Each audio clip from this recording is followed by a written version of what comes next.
gonna go on a radio show today. Business. Look at, okay. So do you think that social media has an influence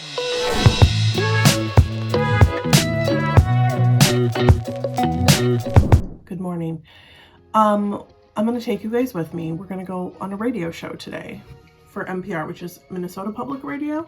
The show is called Minnesota Now with Nina Moyni, I believe. I'm very excited and also nervous because I tend to talk a lot. And in my pre-interview with the producer, she was like, you know, it goes 8 to 10 minutes goes fast. So, you know, keep your answers short and to the point. You don't have to talk on and on to fill silence. And I was like, wow, you're reading me like a book. I'm sure she says it to everybody, but I felt very much like, yes.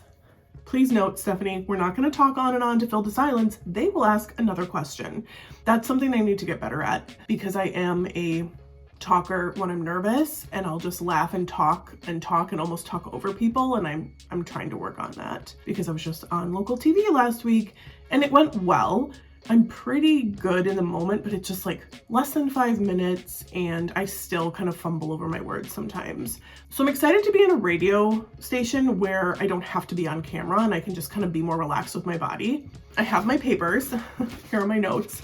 They want to talk about the babies that were born in the Minnesota hospital system, like the top names versus the top names in the US and the country, which I think will be interesting.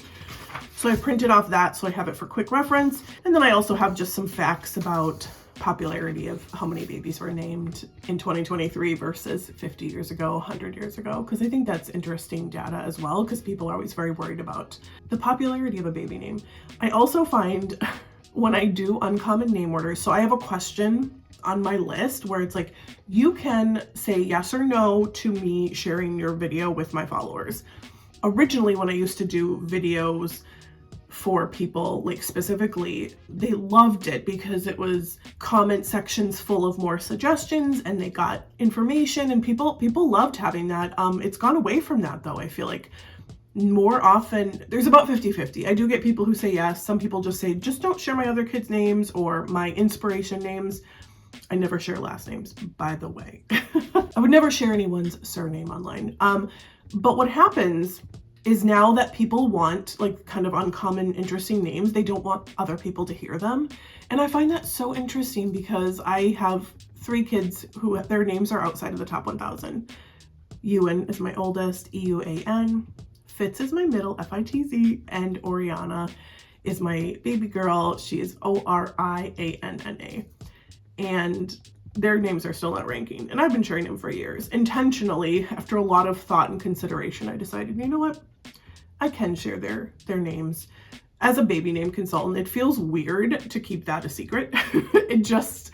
So I try to keep their faces and them out of my content while still sharing their names. And anyway, I get people all the time, oh, I know Fitz, or oh, Ewan is so cute, or Oriana, that's so pretty. But there are very few people actually using them. And I think what people fail to understand that just because the comment sections are like, oh my God, that Calliope, very uncommon name, is just so beautiful and interesting, that doesn't mean people are going to use it for their baby. People tend to go a little bit less uncommon than you might think. And so I just don't see the need to keep those names private. My followers are all over the world, not just the US. We have Canada and the UK and Australia and India and all of these places. And your kid's name isn't going to become that popular from one of my videos that probably won't get that many views. You know what I mean? It's funny to me. And of course I respect their wishes. I just don't think it's something you need to be worried about when you share an uncommon baby name. Definitely keep it a secret till baby's here because of the comments. Nobody wants to hear your negativity or the fact that you think that's a stupid name or it's a dog name or, oh, I would never name a baby that. I don't care.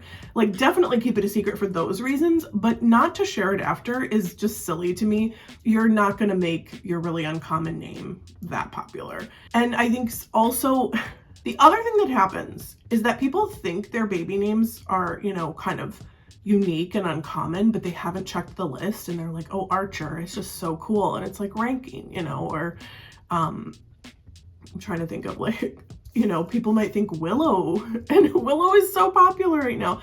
Just to be clear, it is regional. You might know people in your area with the name, or you might be like, this is so different from my area. But then if you go to the East Coast or the West Coast or the South, you're like, okay, well, this name is popular here.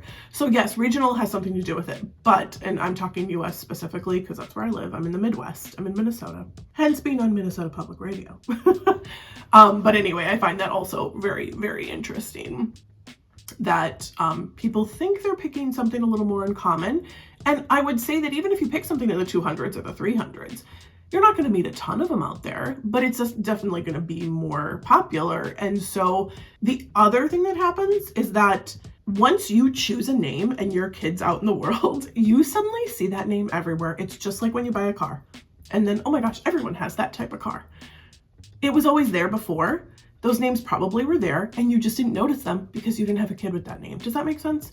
So overall, it's best to look at the data, choose the name you love, and not worry about sharing it or, you know, people finding out the name or people taking your name that live in another part of the country. It doesn't matter. I would recommend not putting too much stock in popularity unless you're like looking at the data and you're seeing a name trending upward and you choose it and then you're mad it's popular. That's on you. But overall, like it's unlikely that your super uncommon kid's name is going to become super popular in the next 5 years. You never know, but I think it's unlikely as a professional who looks at baby names every single day. All right, it's time to go. You know you're a Minnesotan when you don't wear your coat in the car because it's much easier to drive without all that bulk, even though it's freezing, okay? Let's get ready and go to St. Paul.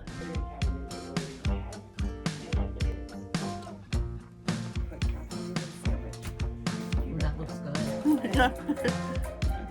Look at, okay. Okay, perfect. My favorite. Yeah, making use of a skill. That's wonderful. Yes, exactly. What does your job entail? Like, what is the process? Yeah, so people fill out a form and they answer questions and they give me their inspiration list and their criteria. And then I go from there and I do a curated baby name list just for them.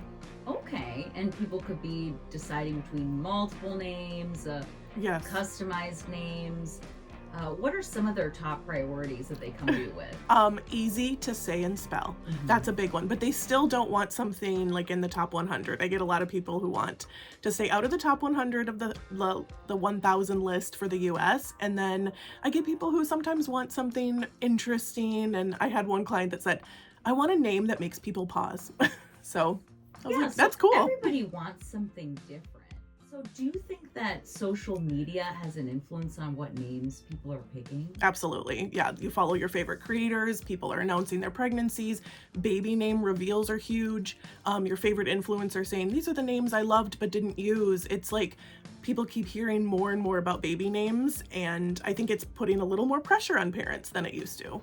Interesting. Tell me more about that. Yeah, I feel like when you hear, oh, somebody picked such a creative name, or oh, they picked such an uncommon name, like I chose uncommon for my kids, and so you start to feel like, well, I can't just pick a classic name that I love, and so you feel a little pressure to think of something unique.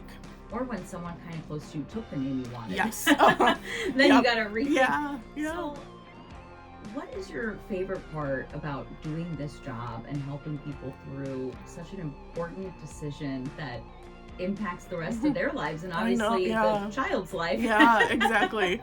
I love when people say, wow, I hadn't considered that name. Oh, that's the perfect name. I love when people give me feedback of like, I've never heard that name in your video before. And for clients, I love it. I'm back from my radio interview. It went really well. It was fun to be downtown St. Paul. I think I was downtown, yeah. And there was a parking lot, which is always amazing when you don't have to go to a ramp or pay for parking. Nina was so lovely and sweet, and it was really fun to be in the studio and like sit in an actual radio, radio station setup, and see where all the producers and everybody else sits and wear the headphones and just do the whole thing. I do wish that I was better at being concise and answering questions on the fly. I think part of me gets really used to, so there's two things. As an actor, I memorize what I need to say. And so those lines just come naturally because they're in here, and then you get the muscle memory for your mouth. But the other thing is I can easily delete and re-record a lot when I'm doing social media and videos and whatever. And so when you're live, you can't do that. And I just would like to get a little bit more natural at answering questions and just kind of talking about my business. You know, you kind of second guess yourself, you get really nervous, but well, at least I do, because I take it seriously and I want to sound really good. My husband said I did really good, and I feel like he would be a little honest with me. He'd be like, yeah, it wasn't your best, if he didn't think so. So I'm grateful that it went well. It was my first time like doing, no, that's not true. I did a radio interview from home a couple of years ago. So I feel really lucky and grateful that I get to do these types of interviews. And thanks for following along today. I hope you had a great time. Follow this channel for more baby name content. Follow my other social medias if you want to get more behind the scenes stuff and personal information about me. And I will see you guys in the next one. Happy naming!